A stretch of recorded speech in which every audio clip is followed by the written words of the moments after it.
Hi all, this is Emma from Plan, Inspire, Create, and today I'm going to be showing you how I break down my goals into actionable projects.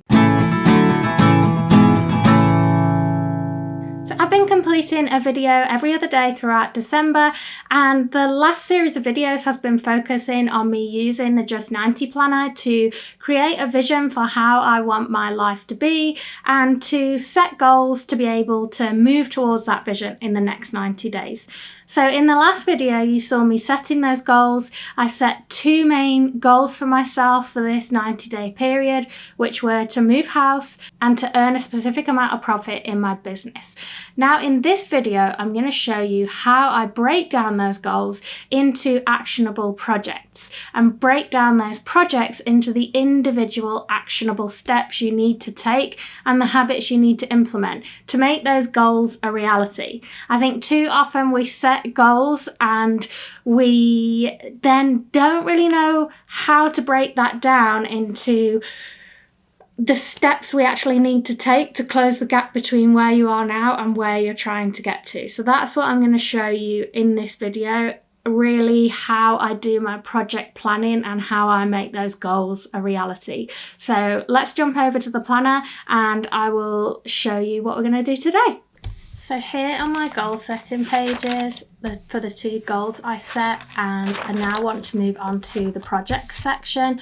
So this section says, what's next? The planner explains that studies have shown that taking the time to plan up front will save you significant time throughout the course of actually completing a project. At the start of each 90 days, every time I do my planning, I feel pressured that it's taken me a few days to plan and that the days are passing me by and I'm going to run out of time. But once I have my plan in place, I'm so productive throughout the rest of the 90 days that I feel the benefits in practice every time. So you really just have to kind of trust in the process. So by following the process in this planner, you'll be able to efficiently close the gap between where you are now and where you want to be. So in this section, what we're going to do is break your project down into actions and habits. Consider your current commitments and whether you can realistically take on these projects within the time available, and consider how you will stay on track throughout the 90 days. So loads of fun things to do in this section.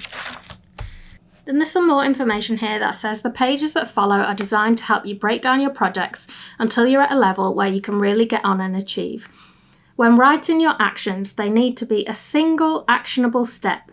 You might end up with a very long list, but that's okay. When it comes to the time for doing, it will make it so much more productive.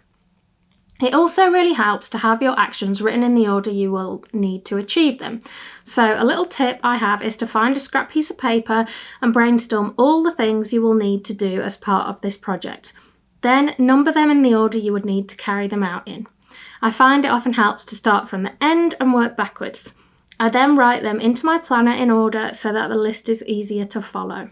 And then there's some examples here, and then another quote that says, you are your biggest investment. So then we have our project planning pages, and there are a bunch of pages in here because if you were doing smaller projects, you might have 3 goals and 2 or 3 projects for each of those goals. So there's enough for the maximum of like 3 goals, 3 projects in each. So for each of my projects, I will write down the start and end date. It might be that they will span the whole 90 days, or it might be that they need to be done earlier than that, or start at a later point in the 90-day period. So I'm going to make that clear. Then I'm going to write a description of the project, the goal it will help me work towards, then any habits that I will need to implement and when and how often, and then any actions that I need to complete. And then I will do that for each of my projects. So for me, I've only got just 4 projects. So I'm going to pull out my goals pages that I did so that I can reference them as I go. And again, this is why I love it being disc-bound, because you can move things around. You're not having to kind of try and flip back and forth and read things. I can literally just pull out these pages and pop them back when I'm finished. So I have my goals here. I'll do them one at a time, and then move on to my first project plan. So I'll work through the project plans and then I'll come back and I might not run through every single one in detail, but I'll show you examples of how I broke them down. Wait, tell me what to do.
Okay, so I thought I would come back and break down this first project for you and show you how I have done it. So the first project that I have focused on is move house, and I have set the start date for this as Monday the 13th, which is the next Monday as I am filming this, and then I have set the end date for the 23rd of January, which is 6 weeks later. I want to get it all wrapped up in that 6 weeks, and then there will be a crossover with my other project of transforming the house, but that gives me more time to then do that in the rest of the 90 days, also taking into account when I'm going to be out for my surgery. So, project description, move house. This will help me work towards the following goal. I will have my own home that reflects me and my needs. In terms of habits, there aren't really any habits for this particular project, so I've left that blank.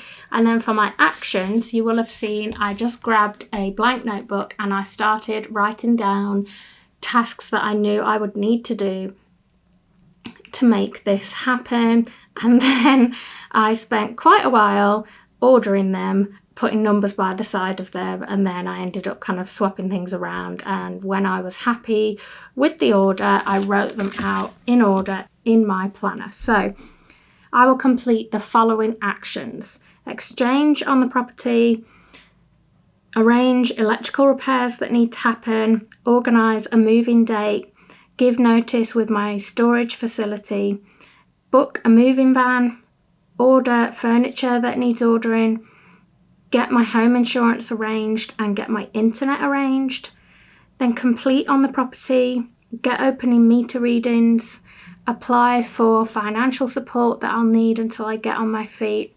Then the electrical repairs need to actually be carried out. I need to have my moving day where I move things from storage with the big van, change my addresses, arrange boiler cover if that's needed. I need to check the documents, pack the things that are at my mum's, actually move in, which I can transport my stuff across there just in the car. It might take me a few runs maybe, but I can do that in the car. I don't need the van. So I really want to make sure that the house is kind of as settled as possible before I move in. Then I have just some final tasks of paying the solicitors, getting all the paperwork from the solicitors, and finding a new doctor in the area. So then I went and I put deadlines. There were ones that were easier for me to figure out, and then I went back and filled in the gaps. So these are some draft deadlines that I've put down of when I would like things to happen by, and this gives me much more guidance. And when I start breaking things down into what needs to be done each week in the next section, this will help me do that. It'll help me split the tasks by week and know that I'm still going to be on track for finishing this project by its end date. So I really now feel that that was quite taxing on my brain to work out dates for things, to work out the sequence of events, what would need to happen before other things. But that's all now done up front, and all I need to do is focus on working down this list. It really does benefit me to sit down and have this planning time and to do all that together. So I'm not going to run through my other 3 project plans in this video, as it'll be a very long video. But what I am going to do is I'm going to go off camera, I'm going to do those, and then I'm going to come back and do the next exercise with you in this section before I close out this video. So I've done my project pages, and I flick to the end of those project pages and the planner says, stop, will this work? So the planner says, I want you to think about your average week in practice and put it on the schedule on page 68, which is this one here. There is space for you to write hours down the side and to kind of plot out a schedule of when you might get things done in an average week. The purpose of this is to consider whether you will actually have enough time to fit in everything you want and need to do, including time to work on your projects. First, I want you to make a list of all the things you want and need to do and to include all of your current commitments. So I'm going to do that now.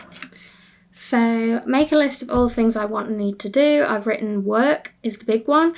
The Autistic, which is a blog and podcast I run with a friend about autism. Caring for my dog Maggie. My daily routines, getting ready for the day, etc. Meals, errands and chores, social time, hobbies / me time, and then health related, so whether that's exercise, appointments, time where I get taken out of action because of my health and I'm kind of forced to rest. So the planner then says, if there's anything you want to get rid of, strike it from the list. I think I am not going to do that because I've been quite succinct about it. Also consider if you could delegate any of these tasks to other people. Well, I'm going to be living on my own, so there's no one to delegate to. So I kind of need to do all the things in terms of errands and chores. Work, I work on my own. I could outsource some stuff, but A, it's not how I want to work, and B, I can't afford to. The Autistic, I've done a bit of that. We've divvied up the jobs a little bit differently between me and my friend to take some of the pressure off me. So I've already done that. Yeah, I can't really delegate anything else. So then it says group like tasks together. I like to use different coloured pens for this. For example, are there lots of little tasks you do in your household or on your computer that you could complete together in a single block of time? Are there things you always tend to do at a particular time of day? Now, interestingly, in the way I've written this list, is I've already kind of categorised them. That's the way my brain worked in advance. But you might have a much longer list where instead of errands or chores, you've broken it down into real specific things, or perhaps there's a bunch of different things you do for your children or whatever it might be. Whereas somehow I categorised these as I was writing, but I have thought of an additional job, which is kind of admin. I mean more like life admin. My work tasks, I might break this down further into kind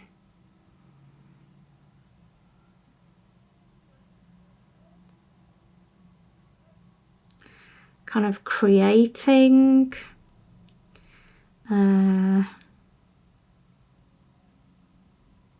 editing, orders,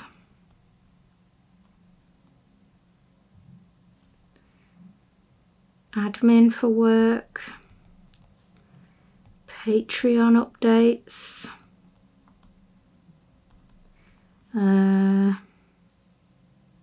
social media. I know I broke it down earlier on when we were looking at how you spend your time, so that's a good thing to look at. YouTube, Patreon, social media, new products, sales, connecting with other businesses. is kind of under social media.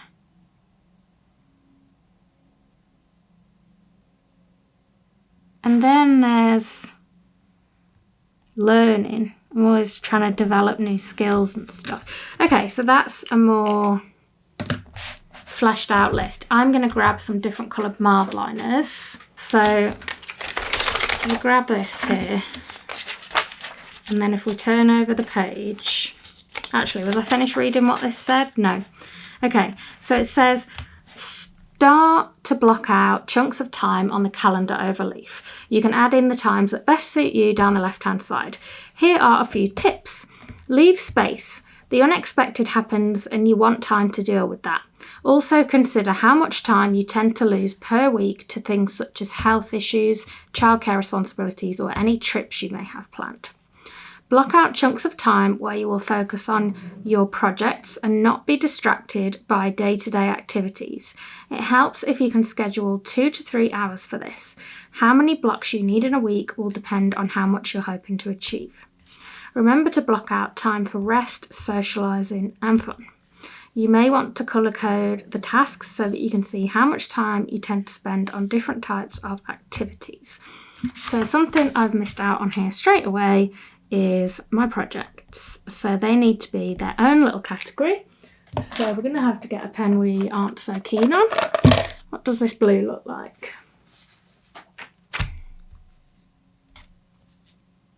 Yeah, we can use that. So that can be for projects. And then anything else I need to make time for? No. Okay, so if I turn the page, there's space here for a key. So I'm going to get my 9 pens and I'm going to fill in the little colour codes. So I've got a red here. Doesn't show through too much, that's good. We've got a purple, yellow, brown, blue, orange, other blue, green, I don't think I've done yet, right, they're a bit similar, and grey. Okay, and then I'm going to write on here.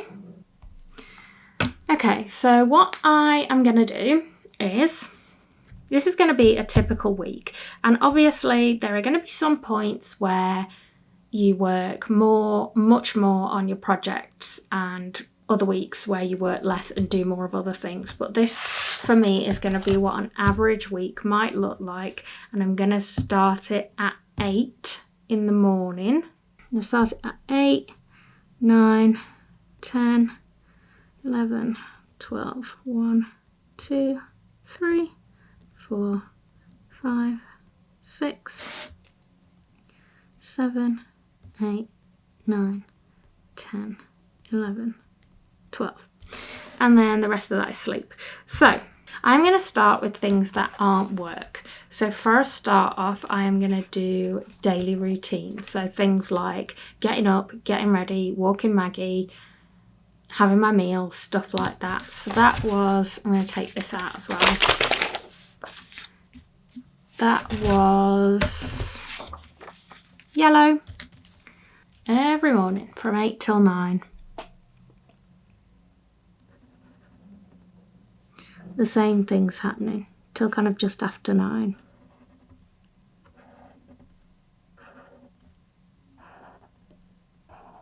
I'm going to actually take this off while I'm working on it.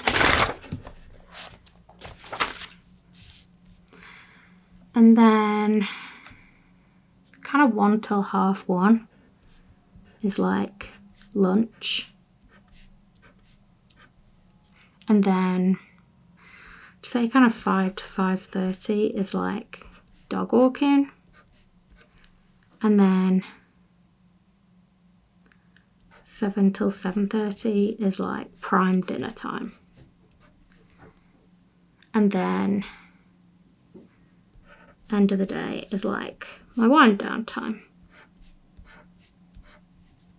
So that already feels like I've got a lot of boxes filled, so that's overwhelming me.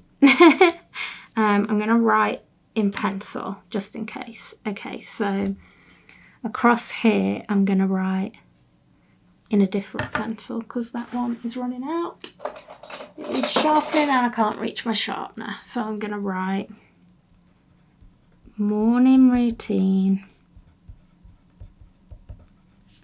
plus walk Maggie. Here is lunch, here is dinner, here is walk Maggie, and then here is my wind down time. So that's my daily routines. Now health related, let's do. So I tend to have at least one health appointment a week. Usually averages out at about one a week. And with travel and everything, it might take me an hour and a half. So I am going to say, or an hour, more like an hour. So I'm going to say, quite often it happens on a Tuesday afternoon. So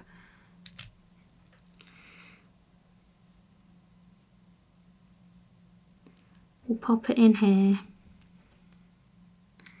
That is a health appointment. Then exercise. Obviously I walk Maggie, but then I might do a couple of longer exercise sessions a week. So whether that be playing badminton, playing tennis, going for a longer walk. So maybe like about an hour and a half needs blocking out. So I would say one evening or like one afternoon. Let's put it like here because it would kind of, if it was a walk, it would tag onto my walk with Maggie. So exercise, and then maybe like a Sunday morning sometimes I do.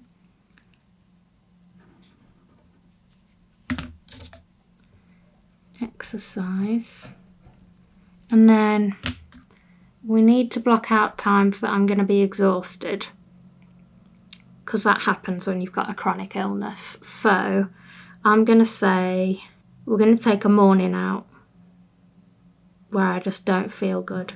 So Friday morning is now out. All that time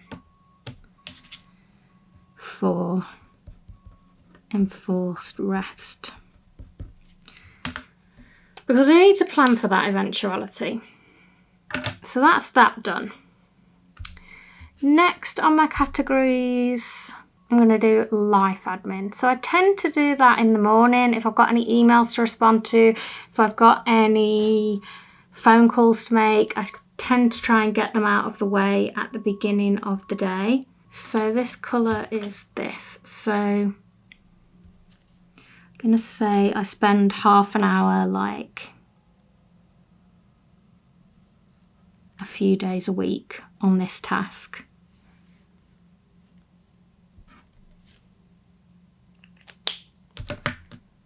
Oh, not the pen.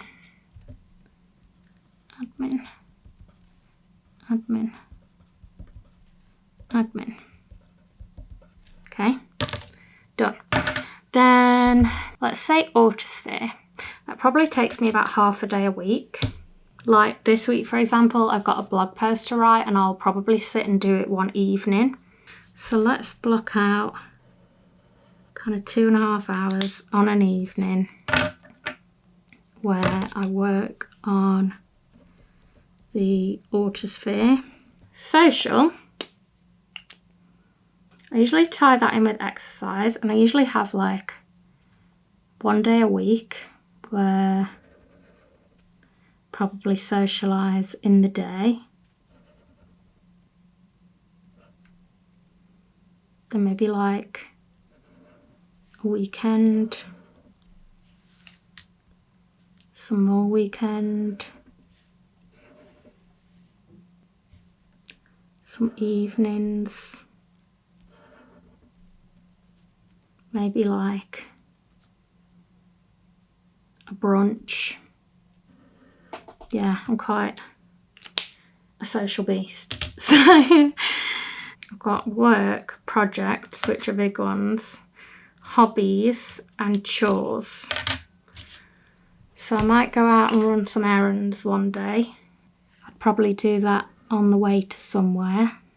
Then I might do some chores after dinner.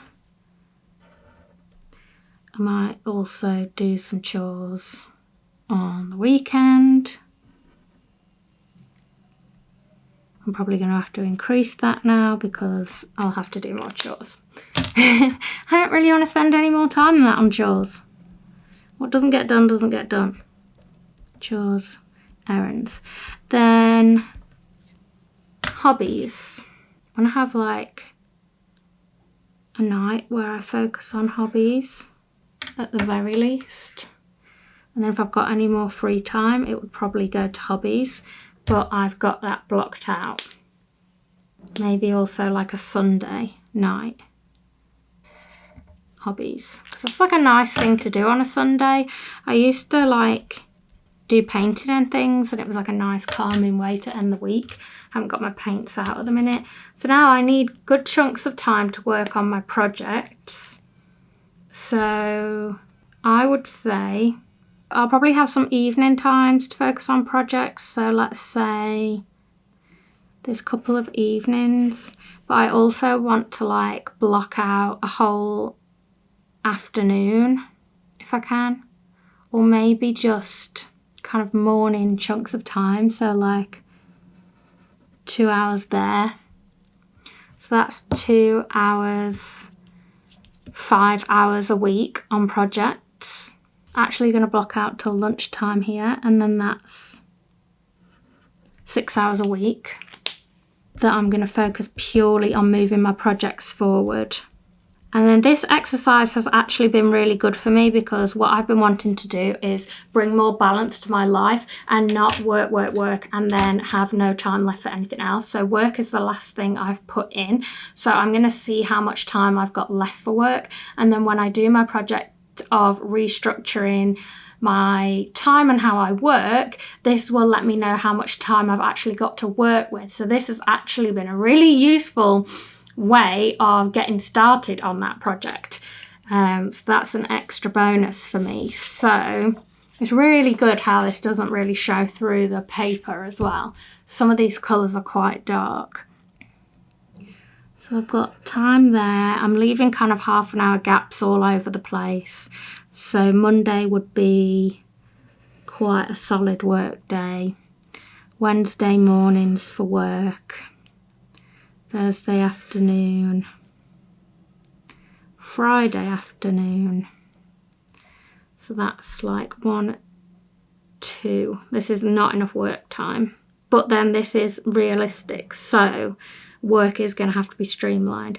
I do tend to do some more before dinner. So I'll add that in on those days. And let's be realistic, it does tend to eat into my weekend. So what I've got here is, let's count it up. 1, 2, 3, 4, 5, 6, 7, 8, 9, 10 and a half, 11, 12, 13, 14, 15, 16, 17, 18, 19, 20, 21, 22, 23 and a half hours a week for work. And then I've also left 1, 2, 3, 4, 5, 6, 7, 8 and a half, 9 and a half, 10 and a half, 11 and a half, 12 and a half, 13, 14, 15, 16, 17 and a half hours spare. So actually I could fill this time up a lot more than that, but that would include like rest and unexpected things and fun time. So I think to me that looks quite a balanced week. I'm happy that there's a balance of colours on there. It's quite good to look at it like that and just check that it's balanced. So let's get rid of the pens and we'll go back to the planner and see what it says next. So the pages are all numbered so you can pop things in and not get mixed up. So this is a schedule that I created, and then it says there's an important lesson in this exercise. If you can't make it work on paper, you won't make it work in real life. If this is the case, you'll need to assess the scale of your goals and/or projects. You may be able to save time in other areas to dedicate time for more projects, or you may need to complete fewer projects per 90-day period. Make sure it looks feasible and that you're not setting yourself up to fail. So that was one of the reasons that I only took on 2 goals this time around, because I knew they were quite big. I also know that I want to cut back and save time work-wise to make time for other things, which is why I added that on last. So to me, this looks like a feasible plan. Then there are some tips on how to make this work in practice. And then there's information here about what might get in the way and what you can do to overcome those obstacles. So there's more information here for you. So I'm going to leave that here for today.